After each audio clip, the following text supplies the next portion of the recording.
নমস্কাৰ দৰ্শকসকল, দেশৰ বিভিন্ন প্ৰান্তৰ লগতে অসমতো দিন দিন জনপ্ৰিয় হৈ পৰিছে সন্ত ৰামপাল গুৰুৰ মাজৰ আধ্যাত্মিক চেতনাৰ প্ৰভাৱ। তাৰে অংশস্বৰূপে শোণিতপুৰ জিলাৰ ঢেকীয়াজুলিত অনুষ্ঠিত হ'ল তেওঁৰ আধ্যাত্মিক সৎসংগ। এই অনুষ্ঠানত ৰাইজৰ বিভিন্ন স্থানৰ লগতে দেশৰ নানান প্ৰান্তৰ ভক্তগণে অংশগ্ৰহণ কৰে। সৎসংগত সন্ত ৰামপাল গুৰুৰ মাজে সকলো পবিত্ৰ ধৰ্মৰ পবিত্ৰ গ্ৰন্থসমূহৰ প্ৰমাণৰ সৈতে শাস্ত্ৰানুকূল সদ্ভক্তি বিধি সম্পৰ্কে জ্ঞান দিয়ে। এই অনুষ্ঠানত অংশগ্ৰহণ কৰা ভক্তগণে আগবঢ়োৱা অনুভৱ বিশেষ গুৰুত্বপূৰ্ণ। এই সন্দৰ্ভত চাওক এক বিশেষ ৰিপৰ্ট। স্যাৰ, মানে ইয়াতে যে সন্ত ৰামপালজী মহাৰাজৰ যে সৎসংগটো চলি আছে, আপোনালোকৰ অনুভৱটো কেনেকুৱা?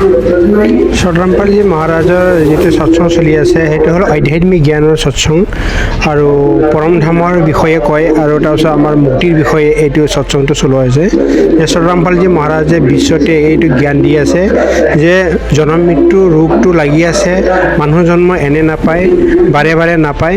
যিটো মানুহ জন্ম পাইছে এইটো মুক্তিৰ কাৰণে পায় আৰু মানুহ জন্ম পোৱাতে সৎগুৰু বিচাৰি পেলাই ভক্তি কৰি পেলাই মুক্তি প্ৰাপ্ত কৰাটো এইটো চবতকৈ ডাঙৰ উদ্দেশ্য।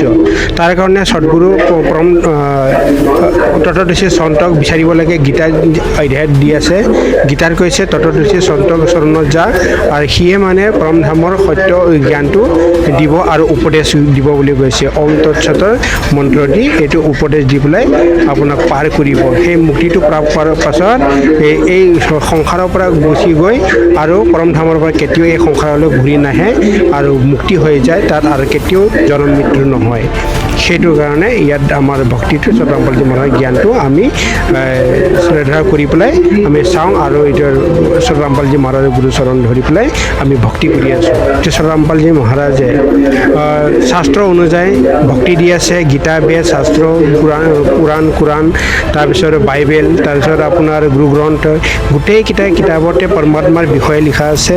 কবিৰ চাহেব পৰমাত্মা হয় আৰু এওঁৱে সৃষ্টি ৰচিছিলে, গোটেই সৃষ্টি ৰচি পেলাই আৰু মানে সংসাৰখন পৰমাত্মাই খোৱা বোৱা বা যিকোনো চব কুছ আত্মাৰটো পৰমাত্মাৰ পৰাই ওলোৱা আৰু সংসাৰত আত্মাই আহি পেলাই এই কাল নিৰঞ্জনৰ সংসাৰত আহি পেলাই তাৰমানে ফাঁচি আছে, জন্ম মৃত্যু আৰু 84 লাখত ফাঁচি থাকে। এতিয়া যিটো ধৰ্মগুৰুবিলাক জ্ঞান দি পেলাই যিটো ধৰ্মগুৰুবিলাক ভক্তি দি আছে, সেই ভক্তি হ'ল শাস্ত্ৰ অনুকূল নহয়।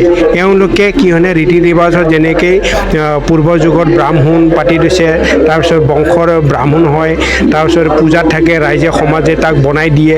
সেই তেনেকৈ ভক্তি দি পেলাই দেখা দেখি নিজৰ মন মানে আচৰণ কৰি পেলাই নিজে বনাই পেলাই ভক্তি সাধনা কৰি আছে। সেই ভক্তিৰে আমি মুক্তি প্ৰাপ্ত কৰিব নোৱাৰিম। তাৰ কাৰণে কৈছে তত্ত্বদৰ্শী সন্তক বিচাৰিব লাগে।